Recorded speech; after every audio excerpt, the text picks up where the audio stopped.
National Guard, Army Reserve. They're already, which was not against regulations, most women were allowed to go to airborne and air assault school, so that wasn't a big deal. But in terms of getting us out there in the front line, see, I don't know if you'll notice, over here in America, these folks who we call crackers, rednecks, white boys, are the same folks that's over in Yugoslavia, the same folks that's in Russia and Germany, in case you're not aware of that. And they do sit down and discuss things of high nature. So if they're really tired of us and they want to come down on us, the first thing you do is you remove your ability to fight. See, but we're not aware of that. We're not supposed to be aware of that. We're supposed to go in and say, due to my poverty here, I'm going to join the Army and be all I can be. And get paid. And I'm somewhere and you're not. Okay, so now I'm out of touch with you now. This is how it works. And mind you, the military never have to say a word. It's just the way it's set up. There's a piece to the puzzle everywhere. The institutions, the high schools. High schools, those places are nothing more than dumping grounds. Nobody's being taught anything in there. I remember, you know where I got my education in the younger days? From the Nation of Islam. When they used to have a school when Elijah Muhammad was alive. I went to the 7th grade when the school closed. You know how many years of high school I had to do? 2.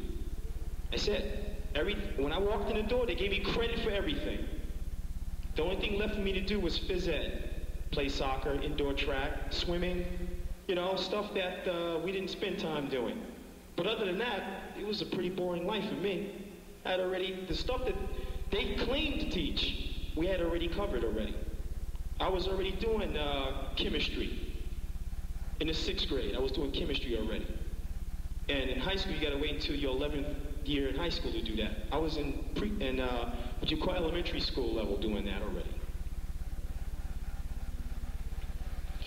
Possible timetable for attack. Me and a brother here was talking, we're watching CNN, watching programs like Defense Monitor, which come on cable, and it looks like they're gonna push for the summer, between summer and fall. And how you figure that out is, Clinton claims more jobs are coming, but at the same time, more and more people are being laid off.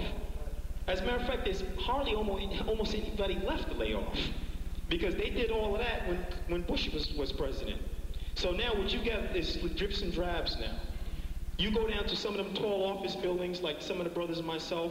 You know, I'm a computer consultant, so I get to move around, and I know that my clientele has fallen off. I gotta tell you that. You know, I don't have as many clients as I did before because so many companies has folded and went under. All right? And their business is predicated on somebody else being in business. Same as my business. I'm the guy that if it breaks, you call me. I do your network installations. I make your computers talk to each other. But I'm telling you, business look like it's starting to hurt now.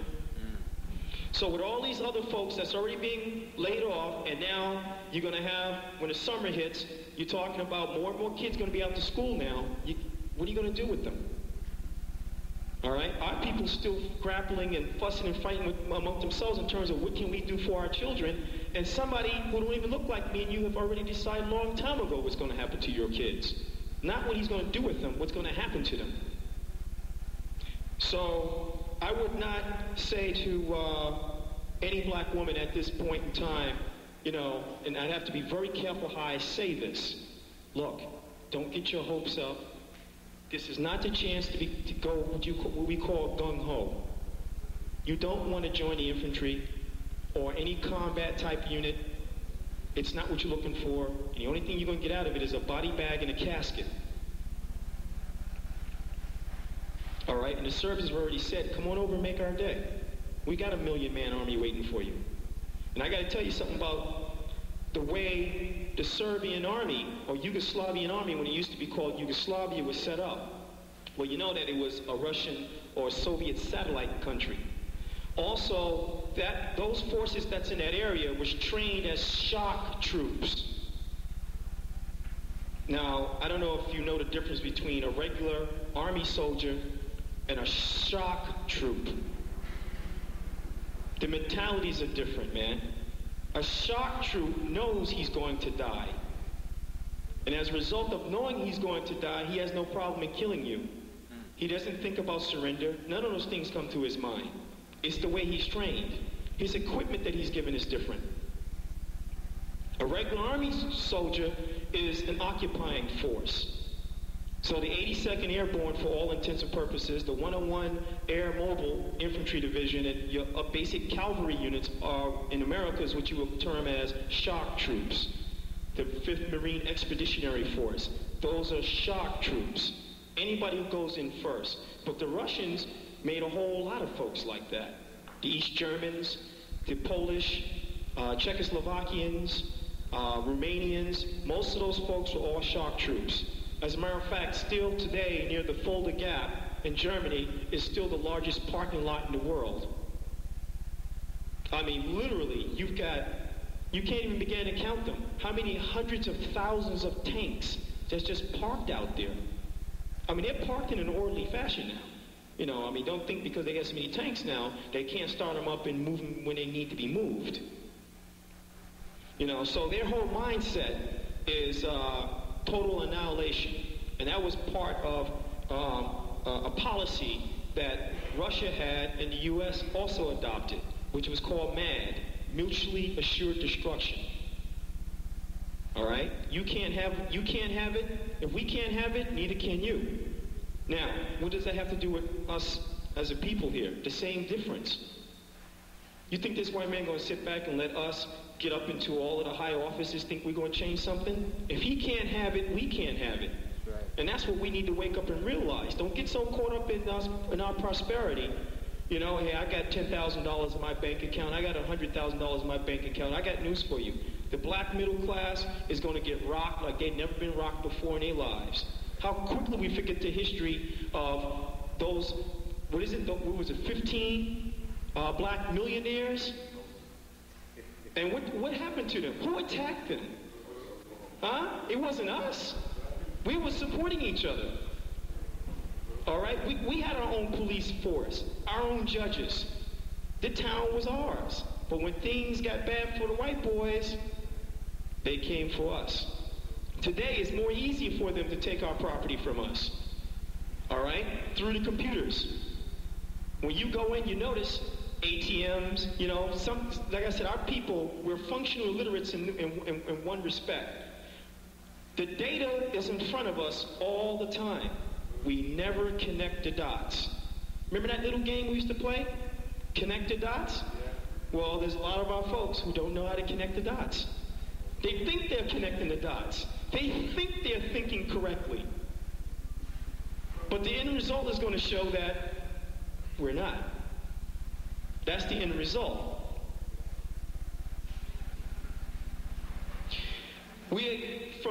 From the type of conversation I've been listening to from CNN, Defense Monitor, and a few other programs, if America gets involved in Yugoslavia, they expect it to be a long battle. In other words, another Vietnam.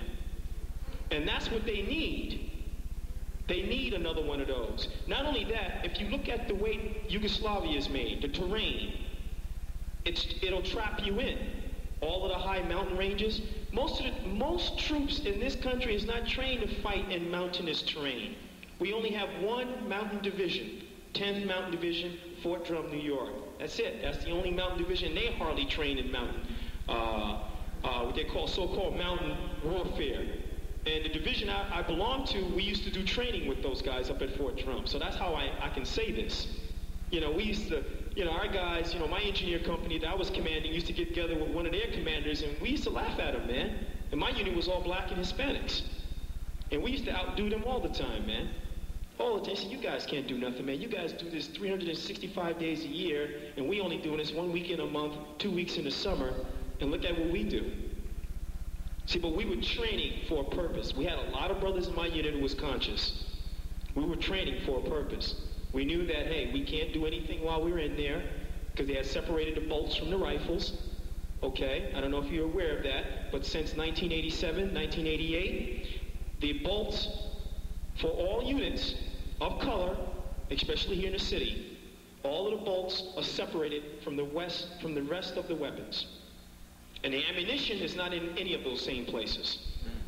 So if you did get upset and wanted to do something, you got